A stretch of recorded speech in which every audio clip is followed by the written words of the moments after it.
பிள்ளைகள் நன்றாக படிக்கணும், ஓகேங்களா? அதுக்கு ஏதாவது வீட்டில் எளிமையாக செய்கிற பரிகாரங்கள் இருக்கா? இது நிறைய பேரண்ட்ஸ் கேட்கறது. சாய்ராம், வணக்கம். இன்றைய தினம் சிறப்பான தினமாக அமைய என் வாழ்த்துக்கள். அகம் பிரம்மாஸ்மி. அவங்க படிப்புக்கு மாத்திரம் இல்லை, மெமரிக்கும் நல்ல ஏறி நல்லா படிக்கிறதுக்கு உண்டான ஒரு வழிமுறை தான் இப்போ சொல்ல போகிறேன். பொதுவாக இந்த பசங்க படிக்கிறதுக்கு சரஸ்வதி தேவி, ஹயகிரேவர், ஓகேங்களா, இது ஒரு சிறந்த தேவதை வழிபாடு. இதை பொதுவாக செய்யலாம். இது இல்லாமல் தாந்திரிக வகையில் வழிபாடு வகையில் பார்த்தீங்கன்னா விநாயகரை நான் சொல்லக்கூடிய வழிமுறைகளை வணங்கினா வச்சுக்கோங்களேன், படிப்பும் மெமரியும் பயங்கரமாக ஸ்பீடாக இன்க்ரீஸ் ஆகும். இது ஒரு சிறந்த வழி, ட்ரை பண்ணி பாருங்கள், ஓகேங்களா? ஞாபக சக்தி அதிகரிக்கிறதுக்கு இந்த விநாயகரை எப்படி பிடிக்கணும் என்ற வழிமுறை இப்போ சொல்ல போகிறேன். இந்த விநாயகரை ஸ்ரீ மகா கணபதி அப்படின்ற ரூபத்தில் தான் நீங்கள் வணங்க போறீங்க, ஓகேங்களா? ரைட். தொடர்ந்து 16 நாட்கள் செய்ய வேண்டிய பூஜை இது. இதை பசங்க செய்யலாம், வளர்ந்த பசங்கன்னா. அப்படி இல்லைன்னா அவங்க சார்பில் அம்மாவோ அப்பாவோ செய்யலாம். இதுக்கான நாளை நீங்களே தேர்ந்தெடுத்துக்கங்க. ஏன்னா 16 நாள் தொடர்ந்து செய்யணும், நடுவில் பிரேக் விழாமல்.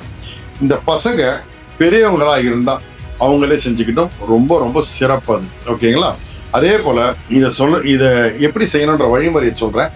தினமும் காலைல எழுந்திரிச்சு முதல்ல சுத்தமாக குளிச்சுட்டு பூஜை ரூமுக்கு வந்து இந்த விநாயகர் சிலை இல்லை ஃபோட்டோ வச்சுருப்பீங்கல்ல, அதை தொடச்சி ஃப்ரண்ட்டில் நல்லா எடுத்து வச்சுக்கோங்க, ஓகேங்களா? ஒரு சின்ன கிண்ணம் வச்சுக்கிறீங்க, ஓகே? ஒரு கிண்ணத்தில் 5 ஏலக்காய் முன்னாடி நல்லா பச்சையாக நல்ல ஏலக்காய் வாங்கி வச்சுக்கோங்க, ஓகே? ரொம்ப காஞ்சதாக இருக்கக்கூடாது, கொஞ்சம் ஈரப்பதம் இருக்கணும்.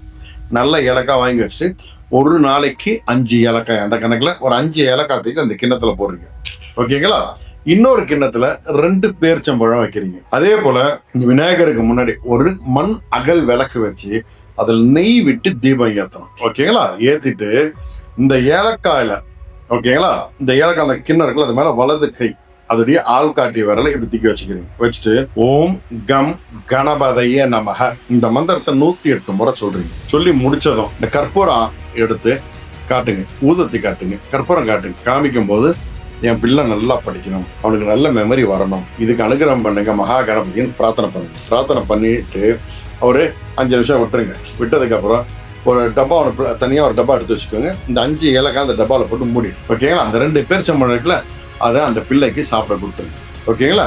இது போல் தொடர்ந்து 16 நாட்கள் செய்றீங்க, ஓகே? 16ஆவது நாள் முடியும் போது உங்ககிட்ட எத்தனை ஏலக்காய் இருக்கும்? 80 ஏலக்காய், ஓகேங்களா? ஒரு பச்சை கலர் நூல் எடுத்துக்கோங்க. இந்த பச்சை நூல் எடுத்து இந்த மொத்த ஏலக்காவையும் அப்படி லைட்டாக அது மேலே தண்ணி தெளிங்க, ஓகேங்களா? தெளிச்சுட்டு அதை கோத்து மாலை மாதிரி செய்யுங்க, ஓகேங்களா? மாலை செய்ய வேண்டியது பச்சை நிற நூலில், பச்சை கலர் நூலில் ஏலக்காய் மாலை செய்யுங்க. செஞ்சுட்டு பக்கத்தில் இருக்கக்கூடிய விநாயகர் கோவிலுக்கு போய் விநாயகருக்கு இந்த ஏலக்காய் மாலையை போட சொல்லி கொடுத்துரு, ஓகேங்களா? அது விநாயகர் கழுத்துல போய் விழணும். கொடுத்ததும் பூ, பழம், தேங்காய், வெத்தலைப்பாக்கு கொடுத்து யாருக்காக செஞ்சீங்களோ அந்த குழந்தை பேரை சொல்லி அர்ச்சனை பண்ணிக்கிறீங்க, ஓகேங்களா? அர்ச்சனை பண்ணிட்டு விநாயகர்கிட்ட எப்பா உன்னை நம்பி செஞ்சுட்டேன், குருநாதர் ஒருத்தர் சொன்னாரு, அந்த பூஜையை 16 நாள் கம்ப்ளீட் பண்ணிட்டேன், அதை உங்ககிட்ட ஒப்படைச்சிட்டேன், என் பிள்ளைய பார்த்துக்கிட்டு உங்க கடமை அப்படின்னு சொல்லிட்டு வாங்க. அதுக்கப்புறம் உங்கள் பையனுடைய ஆக்டிவிட்டி பாருங்கள். அவனுக்கு பிரெயினும் ஷார்ப்பாக இருக்கும், மெமரியும் நல்லா இன்க்ரீஸ் ஆகும், நல்லாவும் படிப்பான். படிக்கிறதுக்கு உண்டான சிறந்த ஒரு தாந்திரிக வழிமுறை இது. மகா கணபதி அனுகிரகம் உண்டாகட்டும். சாய்ராம்.